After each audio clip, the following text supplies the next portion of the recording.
प्रिय दर्शकों, एक बार फिर डी के मोटिवेशन यूट्यूब चैनल में आप सभी का स्वागत है।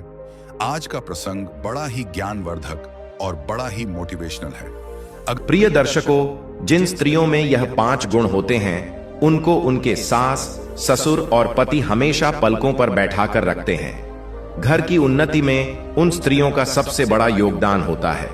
तो दर्शक बंधुओं, आज की यह वीडियो आपके लिए बहुत ही महत्वपूर्ण होने वाली है। आपसे निवेदन है कि इस कहानी को पूरा जरूर सुनना। तो चलिए, आपका समय बर्बाद ना करते हुए कथा को आरंभ करते हैं। लेकिन आगे बढ़ने से पहले आपको हमारे चैनल पर नए हैं तो चैनल को सब्सक्राइब करें, वीडियो को लाइक करें। तो चलिए शुरू करते हैं। प्रिय दर्शकों, बहुत समय पूर्व एक अत्यंत संपन्न व्यापारी निवास करता था, जिसका नाम देवदास था। देवदास अपनी व्यापारिक निपुणता के कारण दूर दूर तक प्रसिद्ध था, किंतु उसके मन में गहरी उदासी व्याप्त थी। उसका एकमात्र पुत्र था, जिसका नाम अमर था। अमर का स्वभाव ऐसा था कि वह कभी किसी कार्य में रुचि नहीं दिखाता था और प्रायः आलस्य में खोया रहता था। देवदास को अपने पुत्र की अयोग्यता पर गहरा दुख होता था और यह विचार निरंतर उसके मन को कचोटता रहता था कि जब वह संसार छोड़ देगा तो उसकी समस्त संपत्ति और व्यवसाय कौन संभालेगा। दूसरी ओर अमर की माता वैदेही अपने पुत्र पर अत्यधिक स्नेह रखती थीं। उनका विश्वास था कि चाहे उनका पुत्र जैसा भी हो, एक दिन वह अवश्य समझदार बन जाएगा। यदि अमर कोई त्रुटि करता था तो वे उसकी भूल को छुपाने हेतु कोई न कोई बहाना खोज लेती। वह सदैव अपने पुत्र का पक्ष लेती और उसे सुधारने का अवसर प्रदान करती थीं।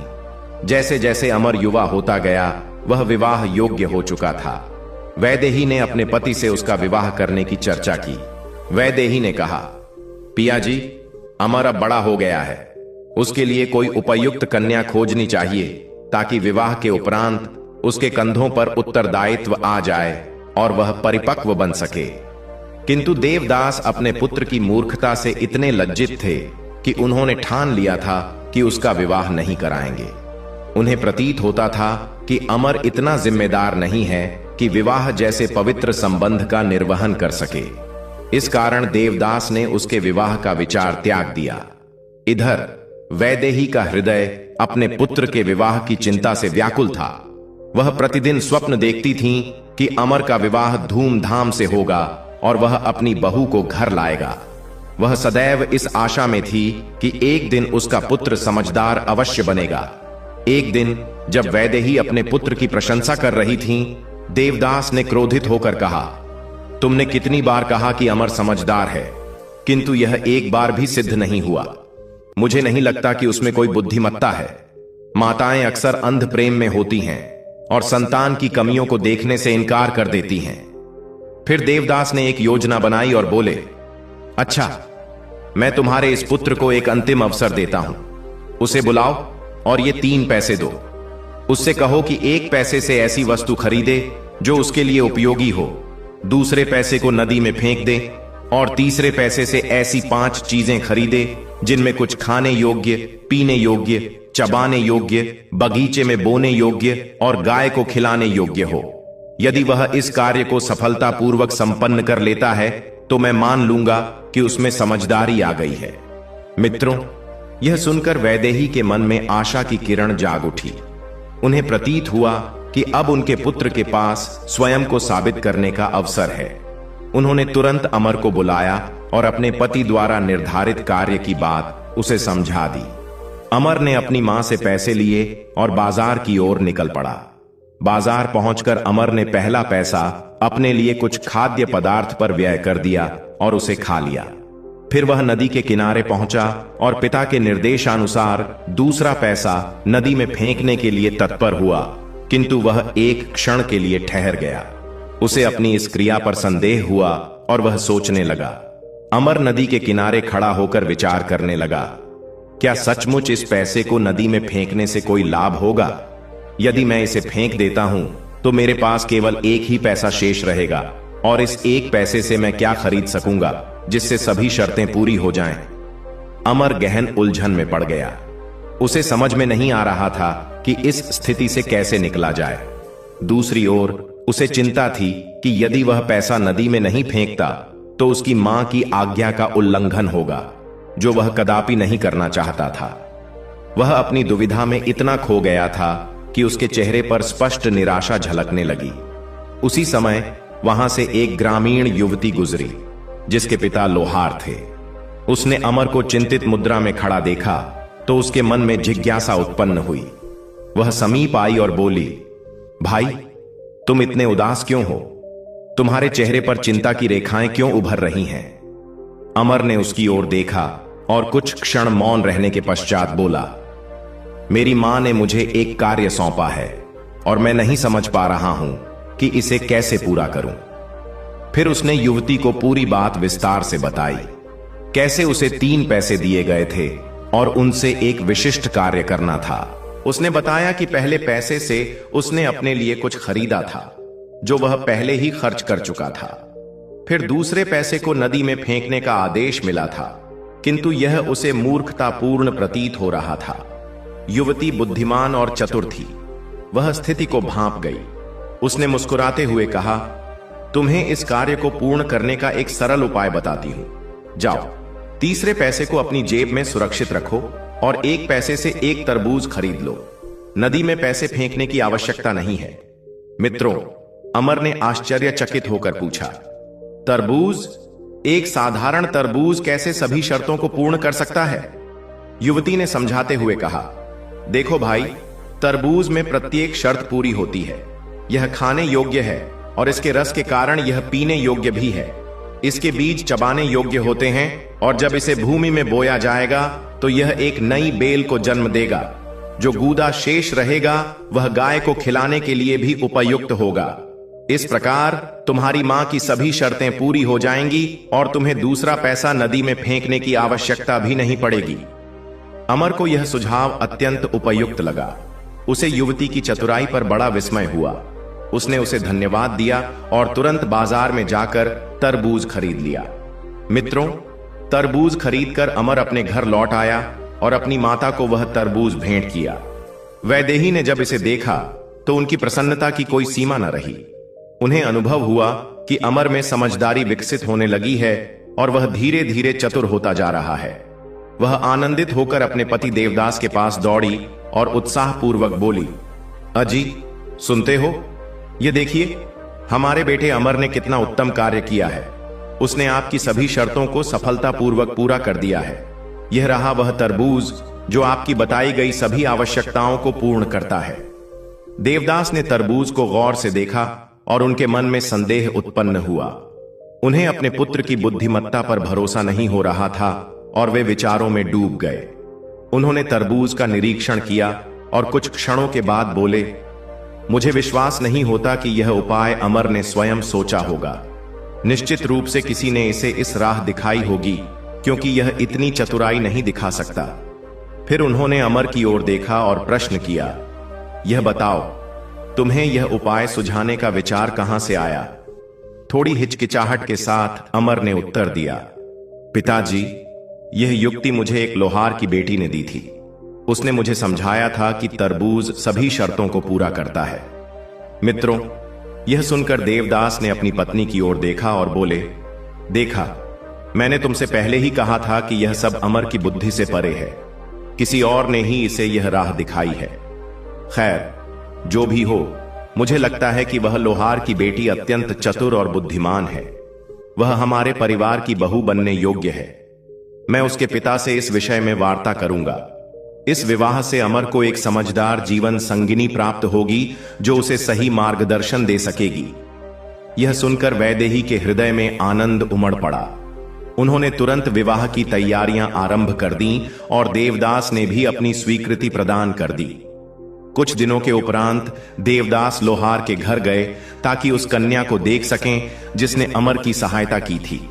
जब वे वहां पहुंचे तो लोहार की पुत्री ने ही द्वार खोला। देवदास ने मुस्कुराते हुए कहा, बेटी, क्या तुम घर में अकेली हो? युवती ने अत्यंत शिष्टता से उत्तर दिया, जी हां, इस समय मैं घर में अकेली हूं। देवदास ने जिज्ञासु होकर पूछा, तुम्हारे माता पिता कहां गए हैं? इस पर लड़की मुस्कुराई और बोली, मेरे पिता एक कौड़ी का लाल लेने गए हैं। और मेरी माता शब्द बेचने के लिए बाहर गई हैं। देवदास उसकी बातों को सुनकर थोड़ा अचंभित हुए और समझ नहीं पाए कि वह क्या कहना चाहती है। उन्होंने विस्मय से पूछा, बेटी, यह तुमने क्या कहा? मैं कुछ समझ नहीं पाया। तुम्हारे माता पिता वास्तव में कहां गए हैं? युवती ने धैर्यपूर्वक समझाया, मेरे पिता वस्तुतः तेल लेने गए हैं जिससे दीपक प्रज्वलित किया जा सके, और मेरी माता किसी विवाह के संबंध में वार्ता करने गई हैं। लड़की की चतुराई भरी बातों को सुनकर देवदास ने सोचा, यह कन्या वास्तव में अत्यंत बुद्धिमान है। सत्य ही कहा गया है कि विवेक और चतुराई के बिना कोई भी कार्य सफल नहीं हो सकता, और अमर के लिए यही जीवन संगिनी सर्वाधिक उपयुक्त होगी। मित्रों, कुछ समय पश्चात लोहार और उसकी पत्नी अपने घर लौट आए। उन्होंने अपने निवास में एक प्रतिष्ठित व्यापारी को देखकर आश्चर्य व्यक्त किया। वे तुरंत देवदास का अभिनंदन करने लगे और विनम्रता से पूछा, आपने इस निर्धन के घर आने का कष्ट क्यों किया? कृपया बताइए, हम आपकी किस प्रकार सहायता कर सकते हैं? देवदास ने सौम्य मुस्कान के साथ उत्तर दिया, मैं आपसे कोई व्यावसायिक सौदा करने नहीं आया हूं, बल्कि आपके परिवार हेतु एक प्रस्ताव लेकर आया हूं। मैं अपने पुत्र अमर के लिए आपकी कन्या का हाथ मांगने आया हूं। मित्रों, यह सुनकर लोहार और उसकी पत्नी की आंखों में हर्ष का प्रकाश झलक उठा। वे भली भांति समझ गए थे कि इस विवाह से उनकी पुत्री का जीवन संरक्षित और समृद्ध हो जाएगा।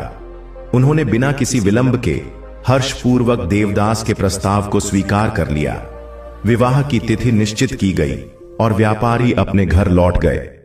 घर लौटकर देवदास ने अपनी पत्नी वैदेही को सूचित किया, लोहार इस संबंध के लिए सहमत हो गया है और हमने विवाह का दिन भी निश्चित कर लिया है। अब हमें सभी तैयारियों को पूर्ण कर लेना चाहिए। यह समाचार शीघ्र ही समस्त गांव में फैल गया कि एक धनी व्यापारी का पुत्र एक साधारण लोहार की कन्या से विवाह करने जा रहा है। जब यह बात लोगों तक पहुंची तो विभिन्न प्रकार की चर्चाएं आरंभ हो गईं। कुछ लोगों ने कहा, देवदास जैसा प्रतिष्ठित व्यक्ति अपने पुत्र का विवाह इतने साधारण परिवार में क्यों कर रहा है? यह तो उचित नहीं लगता। धीरे धीरे कुछ चालाक और नीच प्रवृत्ति के लोग अमर के पास पहुंचे और उसे भड़काने का प्रयास करने लगे। उन्होंने कहा, अमर भाई, जरा सोचो, तुम एक लोहार की बेटी से विवाह कर रहे हो। क्या तुम्हें नहीं लगता कि यह विवाह तुम्हारे लिए अनुचित है? तुम्हें लोहार को चेतावनी देनी चाहिए कि यदि उसने विवाह की योजना को आगे बढ़ाया तो तुम उसकी बेटी को प्रतिदिन अपमानित करोगे। यदि वह भयभीत हो गया तो स्वयं ही सगाई तोड़ देगा और तुम इस बंधन से मुक्त हो जाओगे। उन्होंने अमर को यह भी उकसाया, यदि यह विवाह होता भी है तो विवाह के प्रथम दिवस ही तुम्हें अपनी पत्नी को ऐसा सबक सिखाना चाहिए कि वह भविष्य में तुम्हारी अनुमति के बिना कुछ भी करने का साहस न करे। मित्रों, अमर, जो प्रायः अपनी सरलता में उलझा रहता था, इस सुझाव को एक उचित विचार मान बैठा। उसे यह भान ही नहीं हुआ कि ये लोग उसकी भलाई नहीं कर रहे, बल्कि उसे अनावश्यक झंझट में डाल रहे हैं। अमर ने उनकी बातों को सत्य मानते हुए उसी समय लोहार के घर जाकर उसे धमकी दी। लोहार यह सुनकर अत्यंत चिंतित हो गया और इस विषय में अपनी पुत्री से चर्चा की, किंतु उसकी कन्या अत्यंत बुद्धिमान थी। उसने अपने पिता को सांत्वना देते हुए कहा, पिताजी, आप तनिक भी चिंतित न हो। यह स्पष्ट है कि किसी ने उन्हें भ्रमित किया है, किंतु आप निश्चिंत रहें। मैं भली भांति जानती हूं कि यह विवाह मेरे लिए उपयुक्त है और मैं इसे सफल बनाऊंगी। यहां पर कन्या ने एक नीति से परिपूर्ण विचार प्रस्तुत किया। कहते हैं कि दुष्ट व्यक्तियों की बातों में आना किसी भी बुद्धिमान इंसान की विशेषता नहीं होती। सच्चा विवेकी और सूझबूझ वाला वही होता है जो अपने निर्णय स्वयं करता है और दूसरों की बातों को सोच समझकर ग्रहण करता है। लोहार की चतुर पुत्री ने अपने पिता को समझाया कि वास्तविक संबंध केवल प्रेम और समझदारी पर आधारित होते हैं। उसने अपने हृदय में यह निश्चय कर लिया कि वह इस विवाह को सफल बनाएगी, चाहे कितनी भी कठिनाइयां क्यों न आए। लोहार की समझदार पुत्री ने अपने पिता को आश्वस्त किया, पिताजी, आप तनिक भी चिंता न करें। जो भी बातें उन्होंने कही हैं, वैसा कुछ भी नहीं होगा। वास्तविक रिश्ते आपसी समझ और धैर्य से ही फलते फूलते हैं। मित्रों, फिर वह शुभ दिन आया जब अमर और लोहार की कन्या का विवाह धूमधाम से संपन्न हुआ। समस्त गांव में उत्सव का माहौल था। देवदास के घर आनंद की लहर दौड़ पड़ी और वैदेही की वर्षों की अभिलाषा पूर्ण हो गई। विवाह के उपरांत रात्रि में जब सभी विश्राम कर रहे थे, अमर ने सोचा कि उसे अपनी पत्नी पर नियंत्रण स्थापित करने हेतु अपने मित्रों की सलाह माननी चाहिए। इसी विचार से वह धीरे से उठा और एक जूता हाथ में उठा लिया, यह सोचकर कि उसकी पत्नी गहरी नींद में होगी। किंतु जैसे ही अमर उस पर प्रहार करने को आगे बढ़ा, उसकी पत्नी ने धीरे से अपनी आंखें खोल लीं और मुस्कुराते हुए बोली, यह उचित नहीं है। यदि विवाह की पहली रात ही झगड़ा आरंभ हो जाए तो यह अपशकुन माना जाता है। आज आप मुझसे कुछ भी न कहें। यदि आपको लगता है कि यह आवश्यक है तो आप कल कर सकते हैं। अमर उसकी सौम्य बातों में खो गया और उसके शांत स्वभाव से चकित हो गया। उसने सोचा कि शायद वह सही कह रही है। इस विचार के साथ उसने जूता एक ओर रख दिया और चुपचाप सो गया। अगली रात्रि अमर को पुनः अपने मित्रों की बातें याद आईं। उनके अनुसार उसे अपनी पत्नी को सबक सिखाना चाहिए ताकि वह कभी उसकी बात का विरोध न कर सके।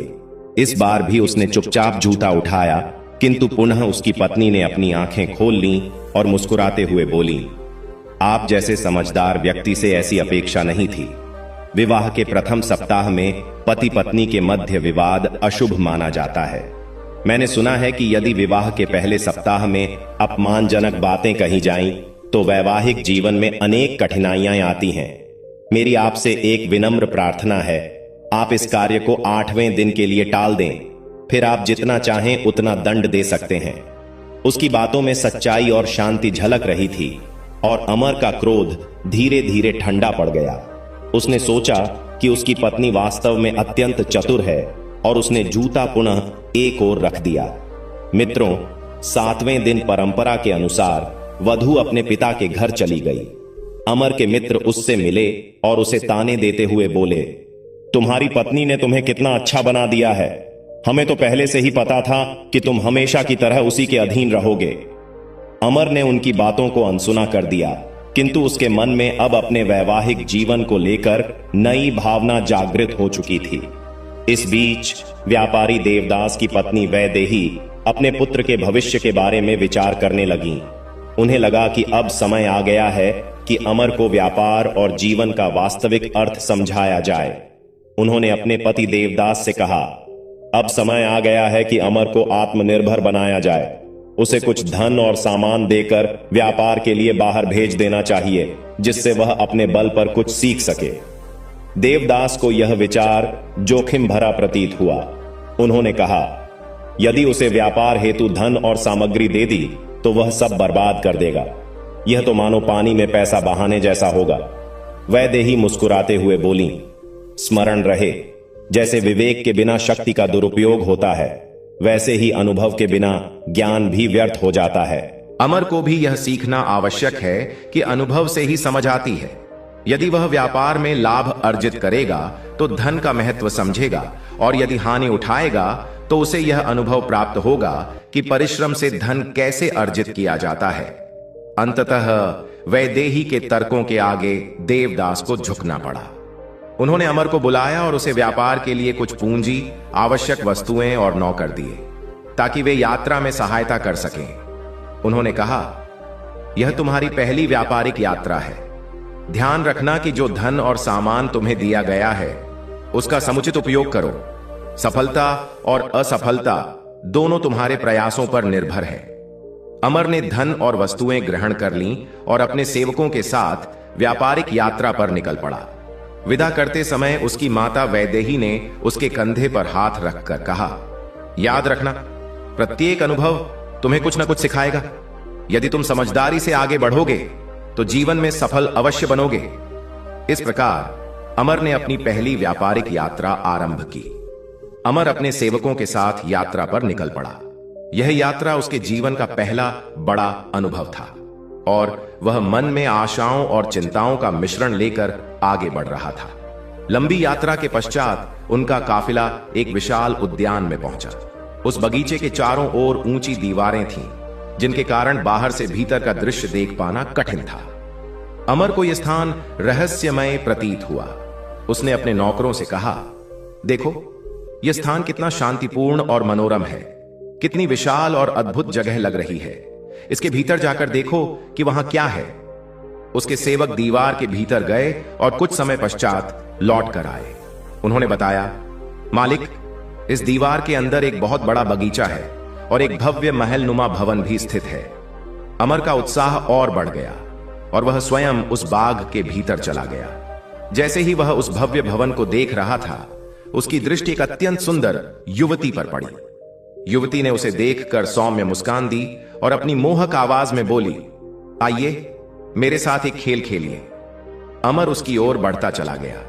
उसने सोचा कि यह एक साधारण मनोरंजन का खेल होगा, जिससे यात्रा की थकान दूर हो जाएगी। उसे यह आभास नहीं था कि यह सुंदर युवती वास्तव में एक चालाक जुआरी थी, जो अपनी चतुराई से दूसरों का सब कुछ हड़प लेती थी। उसने अमर को भीतर बुलाया और जुआ खेलने का प्रस्ताव रखा। अमर ने भी जुआ खेलना आरंभ कर दिया, किंतु शीघ्र ही उसे महसूस होने लगा कि वह लगातार हारता जा रहा है। उस युवती के पास एक विशेष रणनीति थी, जिससे वह हर बार अपने प्रतिद्वंद्वी को पराजित कर देती थी। उसने एक चालाक बिल्ली पाल रखी थी, जिसे उसने विशेष रूप से प्रशिक्षित किया था। खेल के दौरान जब भी वह हारने लगती थी, वह अपनी बिल्ली को एक गुप्त संकेत देती थी।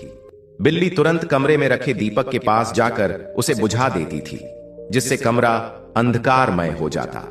इस अंधेरे में युवती अपने जुए के पत्ते और गोटियां बदल लेती थी और अपने प्रतिद्वंद्वी को मात दे देती थी। अमर इस कपटपूर्ण चाल से अनभिज्ञ था और धीरे धीरे अपनी प्रत्येक वस्तु हारता चला गया। उसकी स्थिति इतनी दयनीय हो गई कि उसने अपना सारा धन, सामान, सेवक, यहां तक कि अपनी व्यक्तिगत स्वतंत्रता भी खो दी। जब उसके पास कुछ भी शेष नहीं रहा, तो उस युवती ने उसे बंदी बनवाकर कारागार में डाल दिया। अंधेरी और नमी भरी जेल में अमर अकेला और असहाय अनुभव कर रहा था। उसके साथ अत्यंत अमानवीय व्यवहार किया जा रहा था। उसे केवल सूखी रोटी का टुकड़ा और गंदा जल दिया जाता था। कभी कभी तो उसे अपमानित भी किया जाता था। इस कठिन परिस्थिति में अमर प्रतिदिन भगवान से प्रार्थना करता, हे प्रभु, कृपया मुझे इस दुष्ट परिस्थिति से बाहर निकालने का कोई मार्ग दिखाओ। वह अपने निर्णय पर पछताता और सोचता, शायद मैंने लोभ में पड़कर यह भयंकर गलती कर दी है। एक दिन कारागार के द्वार के पास से एक व्यापारी गुजर रहा था। अमर ने उसे देखकर पुकारा, भाई साहब, क्या आप मेरी सहायता कर सकते हैं? व्यापारी रुका और पूछा, तुम कौन हो और यहां कैसे पहुंचे? अमर ने उसे अपनी पूरी दास्तान सुनाई और बताया कि उसका परिवार कहां रहता है। व्यापारी ने जब वह स्थान सुना तो उसे झांत हुआ कि वह भी उसी दिशा में जा रहा है। उसने अमर की बात ध्यानपूर्वक सुनी और सहानुभूति जताते हुए कहा, मैं अवश्य तुम्हारी सहायता करूंगा। बताओ, मुझे क्या करना होगा? अमर ने राहत की सांस ली और कहा, मैं आपका यह उपकार कभी नहीं भूलूंगा। कृपया मेरी यह 2 चिट्ठियां ले जाइए। एक मेरे पिता को दे दीजिए और दूसरी मेरी पत्नी को। मेरी आशा है कि वे मेरी स्थिति को समझेंगे और मेरी सहायता के लिए आएंगे। व्यापारी ने स्वीकृति में सिर हिलाया। दोनों पत्र लिए और वचन दिया कि वह उन्हें सही पते पर पहुंचा देगा। अमर ने अपने पिता को लिखे गए पत्र में अपनी दयनीय दशा का विस्तार पूर्वक उल्लेख किया था। उसने बताया था कि उसने कैसे अपनी समस्त संपत्ति और स्वाधीनता गंवा दी है। उसने अपने पिता से करुणापूर्वक अनुरोध किया कि वे उसे इस स्थिति से बाहर निकालें और उसकी सहायता करें। दूसरा पत्र उसने अपनी पत्नी को लिखते हुए मजाकिया शैली अपनाई थी। उसने लिखा था कि उसने बहुत सारा धन कमा लिया है और शीघ्र ही घर लौटेगा। उसने यह भी जोड़ा कि मैं जल्द ही वापस आऊंगा और तुम्हें जूते से पीटूंगा, जैसा कि पहले ही कहा था। यह उसने केवल इसलिए लिखा था ताकि उसकी पत्नी उसकी वास्तविक स्थिति को समझ सके। जब व्यापारी का कार्य समाप्त हो गया तो वह अमर के नगर की ओर प्रस्थान कर गया, किंतु संयोगवश वह व्यापारी पढ़ना लिखना नहीं जानता था और गलती से अमर के पिता के लिए लिखे गए पत्र को उसकी पत्नी को दे दिया और पत्नी को लिखे गए पत्र को उसके पिता को सौंप दिया। जब अमर के पिता ने वह पत्र पढ़ा तो उन्हें लगा कि उनका पुत्र किसी व्यापार में सफल हो गया है और अत्यधिक धन अर्जित कर लिया है। यह पढ़कर वे अति प्रसन्न हुए और गर्व का अनुभव किया। हालांकि उन्हें यह समझ नहीं आया कि यह पत्र उनके स्थान पर उनकी पुत्रवधू को क्यों लिखा गया था और इसमें यह उल्लेख क्यों किया गया था कि वह अपनी पत्नी को पीटेगा।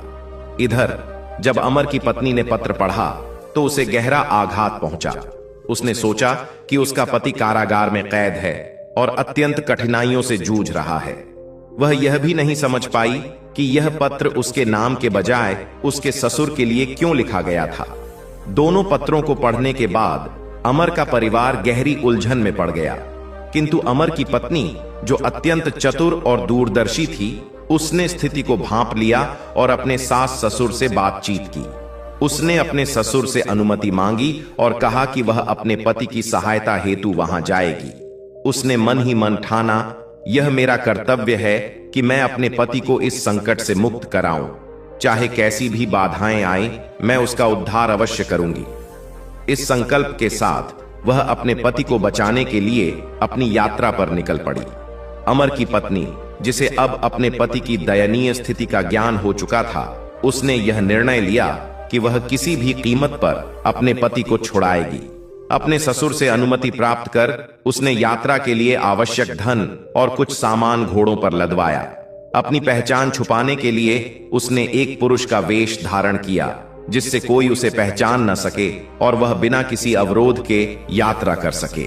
इस प्रकार अपने दृढ़ संकल्प के साथ वह अपने पति की मुक्ति के लिए रवाना हुई। कई दिनों की कठिन यात्रा के बाद वह उसी स्थान पर पहुंची जहां वह सुंदर और चालाक जुआरी युवती रहती थी, जिसने अमर को ठग कर उसका धन, संपत्ति और स्वतंत्रता छीन ली थी।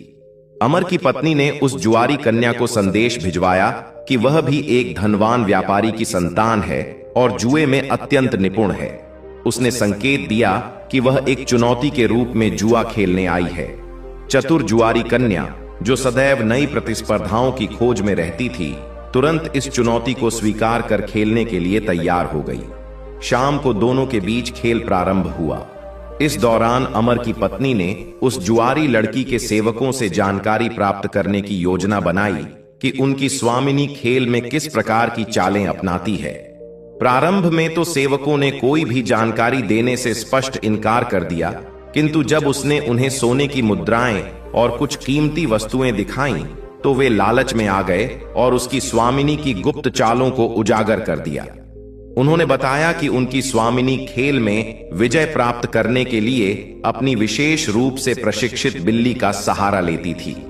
जब भी वह पराजित होने लगती तो अपनी बिल्ली को संकेत देती, जो तुरंत ही कमरे में रखे दीपक के पास जाकर उसे बुझा देती थी। अंधकार होने पर वह अपने जुए के पत्ते और गोटियां बदल लेती थी और खेल को अपनी मर्जी के अनुसार मोड़ देती थी। यह सुनकर अमर की पत्नी के मन में एक युक्ति आई। उसने निश्चय किया कि इस बार वह इस चालाक जुआरी को उसी की चाल में मात देगी। वह वहां से चली गई और संध्या को अपने साथ एक छोटा चूहा लेकर लौटी, जिसे उसने अपने कोट की आस्तीन में छिपा लिया था। अब खेल आरंभ हुआ। अमर की पत्नी ने अपनी कुशलता और संयम का प्रदर्शन करना प्रारंभ किया और शीघ्र ही वह जीतने लगी। यह देखकर जुआरी लड़की घबरा गई और अपनी बिल्ली को इशारा किया। बिल्ली तुरंत दीपक की ओर बढ़ी ताकि उसे बुझा सके, किंतु ठीक उसी समय अमर की पत्नी ने अपनी आस्तीन से चूहा बाहर निकालकर छोड़ दिया। चूहे को देखते ही बिल्ली का ध्यान भटक गया और वह दीपक की ओर जाने के बजाय चूहे के पीछे दौड़ पड़ी। चूहा इधर उधर भागता रहा और बिल्ली भी कमरे में वस्तुओं को गिराते हुए उसके पीछे दौड़ती रही। कमरे में हलचल मच गई, जिससे जुआरी लड़की असहाय हो गई और उसका ध्यान खेल से भटक गया। यह देख अमर की पत्नी मुस्कुराते हुए बोली, क्या अब हम खेल को जारी रखें? अब तो कोई विघ्न नहीं है। इसके पश्चात उसने अपने कौशल का प्रदर्शन करते हुए एक एक करके सभी बाजियां जीत ली। उसने न केवल अपने पति की खोई हुई संपत्ति और वस्तुएं पुनः प्राप्त की, बल्कि जुआरी लड़की का सारा धन, उसके सेवक, महल और यहां तक कि उसका समस्त स्वामित्व भी अपने नाम कर लिया। खेल समाप्त होने के पश्चात अमर की पत्नी ने सभी जीते हुए धन और सामान को बड़े बड़े संदूकों में भर लिया। फिर उसने उस महल की कारागार में कैद सभी बंदियों को मुक्त करवाया, जिनमें उसका पति अमर भी सम्मिलित था। अमर अन्य कैदियों के साथ बाहर आया और उसने उस व्यापारी रूपी व्यक्ति को देखा जिसने उसे उन कैदियों के मध्य स्वतंत्र कराया था। अमर ने कृतज्ञता व्यक्त करते हुए कहा, आपका हृदय से धन्यवाद, आपने हमें इस बंधन से मुक्त कराया। क्या आप हमारे नेता बन सकते हैं? अमर की पत्नी ने अपनी पहचान गुप्त रखते हुए इस प्रस्ताव को स्वीकार कर लिया। उसने अमर के पुराने फटे हुए वस्त्र हटाकर उसे एक सरदार की भांति राजसी वस्त्र पहनाए। अमर, जो अपनी पत्नी को पहचान नहीं पाया था, उसे अपना प्रमुख मानकर उसके साथ जाने को तत्पर हो गया। वहां से प्रस्थान की तैयारियां प्रारंभ हो गईं। अमर की पत्नी ने सभी संदूकों की चाबियां अमर को सौंप दी, किंतु जिस संदूक में अमर के पुराने वस्त्र रखे थे, उसकी चाबी अपने पास रख ली, ताकि भविष्य में इसकी सच्चाई प्रमाणित की जा सके। अमर की पत्नी, जिसने अपने पति को मुक्त कराने का साहसिक कार्य किया था, अब अपनी योजना के अंतिम चरण में थी। वह अपने पति और अन्य मुक्त बंदियों के साथ उस स्थान से निकल गई जहां उन्होंने जुआरी लड़की को हराया था। यात्रा के दौरान उन्होंने उस जुआरी लड़की को भी अपने साथ ले लिया, ताकि वह भविष्य में किसी और को छल न सके। जब वे अपने नगर की सीमा के समीप पहुंचे तो अमर की पत्नी अपने पति से बोली, मुझे एक आवश्यक कार्य करना है, इसलिए मैं कुछ समय के लिए यहां से जा रही हूं। तुम मेरे बिना चिंता मत करना और सीधे नगर की ओर बढ़ना। सारा धन और वस्त्र अपने घर में सुरक्षित रख लेना। मैं तुम्हारे पिता को भली भांति जानती हूं और तुम पर भी पूर्ण विश्वास है। यदि मैं 20 दिनों तक नहीं लौटूं तो यह सब तुम्हारा है। अमर ने अपने नए नेता की बात को गंभीरता से सुना और विश्वास कर लिया। इसके पश्चात उसकी पत्नी अपने पिता के घर चली गई और अमर जुआरी लड़की एवं सेवकों के साथ अपने घर की ओर बढ़ गया। घर पहुंचते ही अमर की पत्नी ने अपने पिता को पूरी घटना सुनाई, किंतु उनसे अनुरोध किया कि वे इस विषय को किसी अन्य से साझा न करें। उसने अपने पिता से अपने वास्तविक उद्देश्य को गुप्त रखने की विनती की। कुछ दिनों तक विश्राम करने के पश्चात वह अपने ससुराल के लिए रवाना हो गई। कुछ दिनों के उपरांत जब वह अपने ससुराल पहुंची तो अमर ने उसे देखते ही अपनी पुरानी बातें स्मरण करते हुए कहा, क्या तुम्हें मालूम है कि मुझे तुम्हें कितनी बार दंड देना है? मित्रों, यह कहते हुए उसने अपने जूते की ओर इशारा किया और उसे उठाने का नाटक किया। इतने में उसके माता पिता ने उसे फटकारते हुए कहा, छी, क्या तुम इस प्रकार के नीच विचारों के साथ अपने घर लौटे हो? यह स्वागत का अवसर है और तुम इसे इस तरह बिगाड़ रहे हो। अमर की पत्नी ने गंभीर स्वर में कहा, अब मुझे समझ आ गया है कि तुम्हारे भीतर अभी तक कोई समझ विकसित नहीं हुई है। मैंने सोचा था कि अब तक तुम अपनी गलतियों से कुछ सीख चुके होगे, किंतु प्रतीत होता है कि तुम अब भी वही व्यवहार कर रहे हो। इसके पश्चात उसने कमरे के एक कोने में रखे संदूक की ओर संकेत किया और कहा, इसे यहां लाओ। अमर ने आदेश का पालन किया और संदूक ले आया। उसकी पत्नी ने संदूक खोलते हुए कहा, अब इन वस्त्रों को ध्यान से देखो और बताओ, क्या ये वस्त्र तुम्हारे ही हैं? फिर वह उठी और गंभीर स्वर में बोली, याद करो कि कारागार में पहरेदारों ने तुम्हारे साथ किस प्रकार का व्यवहार किया था। वे तुम पर किस तरह चिल्लाते थे, तुमसे कितने अपमानजनक ढंग से बातचीत करते थे और तुम्हें किस प्रकार घटिया भोजन दिया जाता था। क्या इन सब बातों को याद कर तुम्हें सिहरन महसूस नहीं होती? मैं वही हूं जिसने तुम्हें उन कठिन परिस्थितियों से बाहर निकाला। मैं वही हूं जिसने एक धनी व्यापारी का रूप धारण करके उस चतुर जुआरी लड़की के पास जाकर तुम्हारा संपूर्ण धन और सम्मान पुनः प्राप्त किया। यह वही स्त्री है जिसने छल पूर्वक तुम्हें धोखा दिया था और तुम्हें जेल में डलवा दिया था। अमर यह सुनकर स्तब्ध रह गया। उसकी आंखें अविश्वास से पत्थरा गईं और वह अपनी पत्नी की सूझबूझ, धैर्य और साहस को देखकर दंग रह गया। उसे अपनी नासमझी का आभास हुआ और लज्जा से उसकी दृष्टि झुक गई। यह सब देखकर उसकी मां ने अपनी बहू को स्नेहपूर्वक निहारा और उसके सिर पर आशीर्वाद स्वरूप हाथ रखा। फिर देवदास ने भी अपने पुत्र की ओर गंभीर दृष्टि डालते हुए कहा, अब तो तुम्हें समझ आ गया होगा कि तुम कितने बड़े अज्ञानी हो। तुम्हारी पत्नी न केवल चतुराई में तुमसे कहीं अधिक श्रेष्ठ है, बल्कि उसने ऐसा साहस प्रदर्शित किया है जिसकी तुमसे कभी अपेक्षा भी नहीं की जा सकती थी। यह धन, वैभव और समस्त आभूषणों की वास्तविक अधिकारी वही है। परिवार में बहू की बुद्धिमत्ता और साहस की सराहना। मित्रों, परिवार के सभी सदस्यों ने बहू की समझदारी और पराक्रम की भूरी भूरी प्रशंसा की। देवदास को भी विश्वास हो गया कि उनकी बहू ही अमर के जीवन की उचित मार्गदर्शिका है। इस प्रकार उसकी पत्नी की सूझबूझ और धैर्य ने न केवल अमर को उचित राह दिखाई, बल्कि पूरे परिवार के लिए सम्मान और गौरव का कारण बनी।